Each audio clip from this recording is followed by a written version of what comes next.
I have to say, the recent earthquake swarms in Nevada are not dying off. In Silver Springs, they're getting larger. So we just had another first declared 4.8, and now the USGS has upgraded it to 5.2.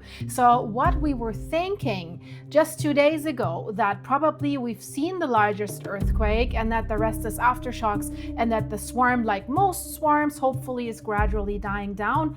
It is not, and that is so important because this is an area where we could see earthquakes as large as the San Andreas fault in the close to the magnitude 8 range. But there is something else. People are asking again. Nevada keeps shaking near some of the most secret military testing zones in America. We have the talk in the south, Area 51. We have the Tonopah testing site getting called Area 52. And now fresh earthquake swarms are pulling attention back to the map. But here's the part that really gets people's attention, the Walker Lane. I've reported about this. The Walker Lane is not some minor background faulting zone. The Walker Lane is actually that culprit that will split California from Nevada. And I told you in my previous videos, Nevada, Reno, for example, will be oceanfront. And some of you ask, well, can we speed that up? Is it for property values or if you want to separate the states? Unfortunately, not that much. We have to nature let it do its thing. But this is one of the most important tectonic belts in the western United States. And it is capable of producing these very large earthquakes. So we're wondering now, since the earthquakes are getting larger, is this a foreshock? That's the problem that we're having right now. Could we see a big one there?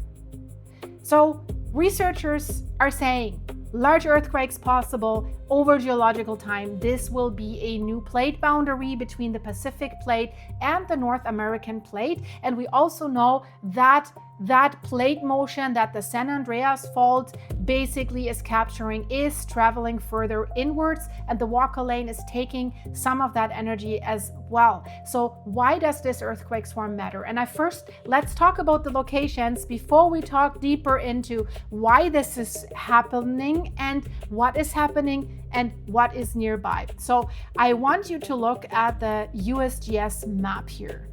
So this is the map, earthquakes in the last 7 days, only magnitude 2.5 or higher. So there's more earthquakes, but we just want to look at the bigger ones. So you see here 5.2, that is Silver Springs, that is here, right? And then we had the other swarm here near Alamo.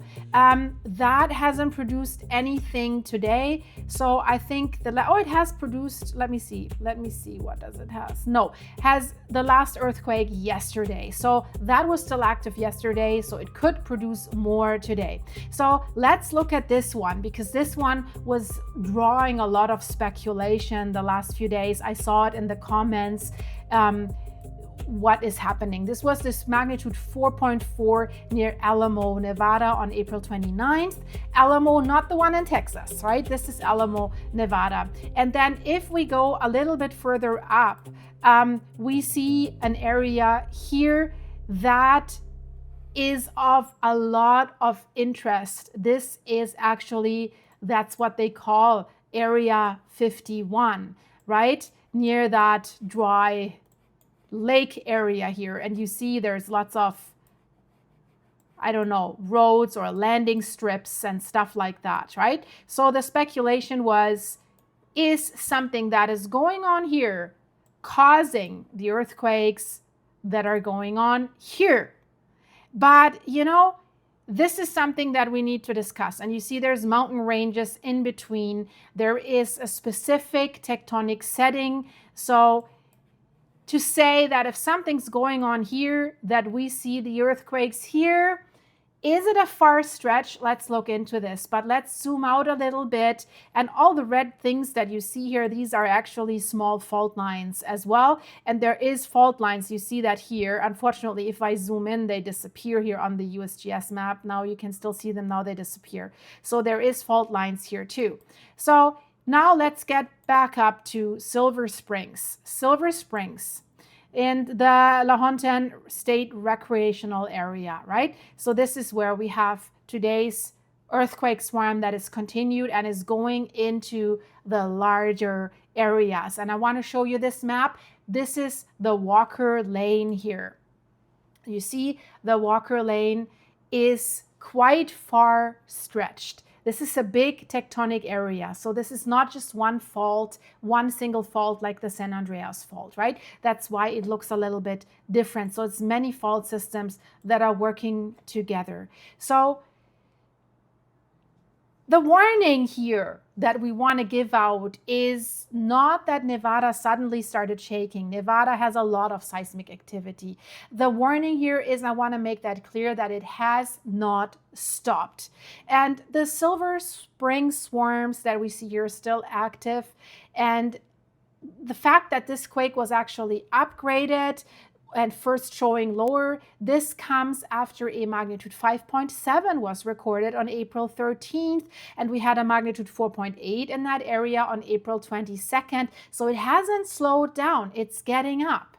So same broader area where we've seen all these earthquakes. So this is not a picture of one earthquake swarm quietly fading away.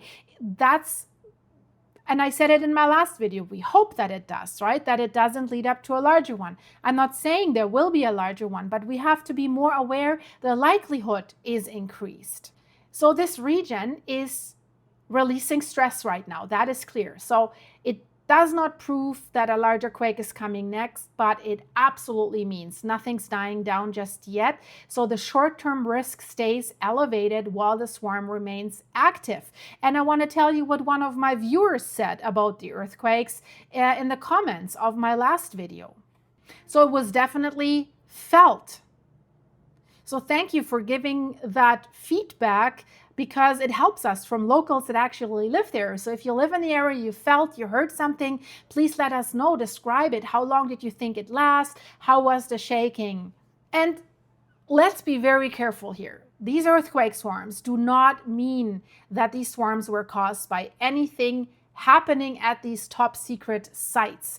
But what I'm saying is people are noticing a pattern for a reason.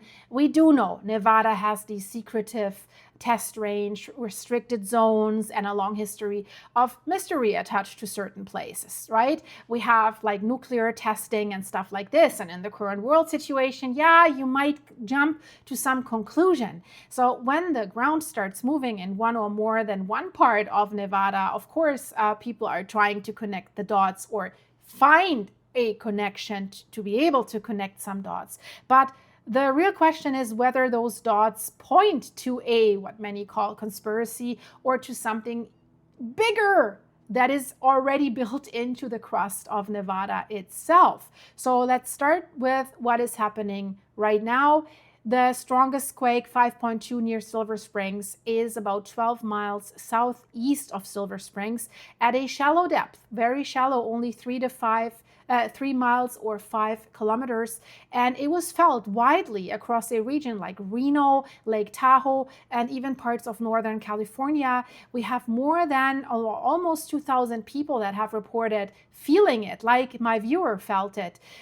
It was also preceded magnitude 4.3 only 90 seconds earlier, and then followed by additional smaller earthquakes. So is this our main shock of the whole long-lasting, weeks-long-lasting swarms? So when the viewers say this feels like Western Nevada keeps reloading, actually that is not exaggeration. That is exactly what this sequence that we see over the last few weeks looks like. And that's why this 5.2 earthquake matters so much. That earlier activity that we've seen in southern Nevada that was triggered near the Area 51, the Alamo swarm, right? Causing speculation because Alamo is the swarm that people naturally connect to that part of the site. There's nothing major here today compared with Silver Springs, but definitely this swarm near Area 51 has pulled a lot of people and viewers closer to the bigger picture of what's going on in Nevada here. So one swarm in the south, a stronger swarm in the west, and both unfolding in a state that is already known for active faulting. So I think the real story here is the geology. So in order to understand why Nevada keeps doing this, you have to understand two huge systems in Nevada, the Basin and Range and the Walker Lane. Basin and Range is the giant stretched out geologic province that is covering much of Nevada and the surrounding west. And it's called that because the crust here has been pulled apart so much that some blocks dropped down into the basins while other rose to mountain ranges, right? That is exactly why Nevada looks like one long sequence of valleys and ridges if you look at it from the air. So the entire region is under extension. And if we say that in simple terms, the land here is already built to break. So inside that broader stretched landscape, then you have the Walker Lane. And this is the part that is so important. The Walker Lane is not a single neat fault. It's basically a broad, complicated belt of active faults running through western Nevada and eastern California as well. And researchers at the University of Nevada, Reno, say it carries roughly 20 to 25% of the motion between the Pacific plate and the North American plate. So it's an important geological area. So instead of all that plate boundary stress staying on the San Andreas Fault, a meaningful chunk of it is being transferred inland through Nevada, and this is why Silver Springs is so interesting. Silver Springs fits the Walker Lane story. So this is an explanation for this earthquake swarm. It sits in the western Nevada tectonic corridor, where the crust is not only being pulled apart, but also shared sideways through interacting faults that are in that area. So that combination makes the region capable of really large earthquake swarms, sequences, aftershocks, and even stronger earthquakes that can keep coming back. So the natural explanation here is already powerful. So we do not need to invent another one, right?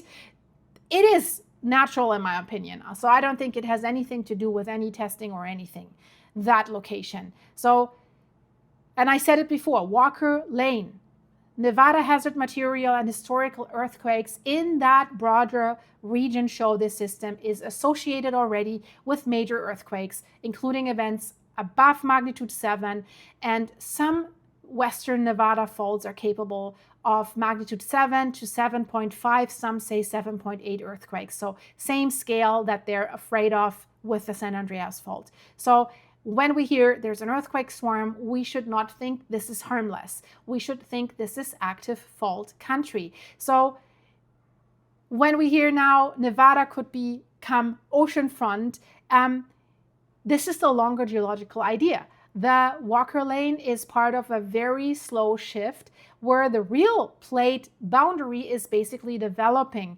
So that is a process that is measured in millions of years, not in days or weeks. So if you have a house in Reno, I'm sorry to tell you, you won't have oceanfront and a beach in front of you very soon.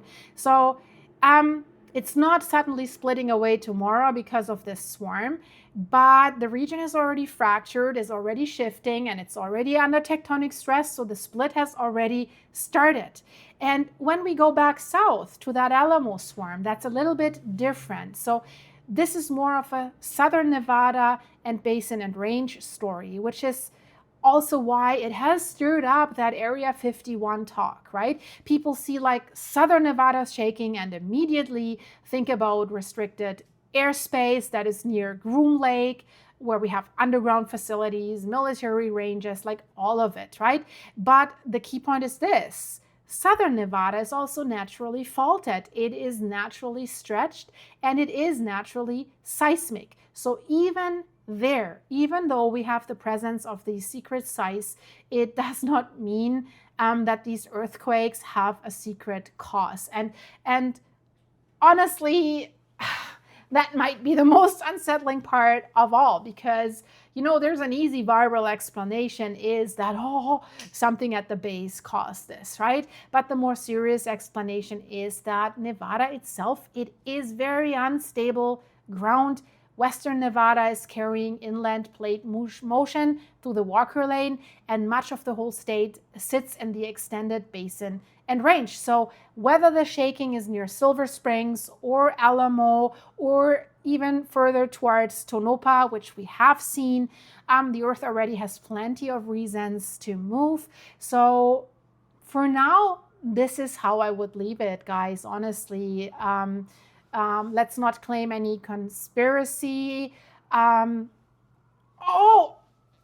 mean, if we look at whole Nevada, right, it is exactly the kind of place where we can say that mystery, military secrecy, and very real tectonic unrest can also overlap on the same area map, right? And when that happens, of course, people come to their own conclusions. This is earthquake country, I can tell you that. And let's wait and see what happens. But let's be on alert a little bit for the next few days for maybe an even larger earthquake in that zone. So I hope you liked it. Check out what's going on in the world. Check out one of these videos in the end screen if you want to support the channel, guys. Buy me a coffee, fill me up with coffee on my Buy Me a Coffee site. The link is in the description. Or click the join button, become a supporting member of the channel, and watch behind the scene videos of my private life. And thank you for your supers, for commenting, for hyping, for liking. See you there in a second. Bye-bye.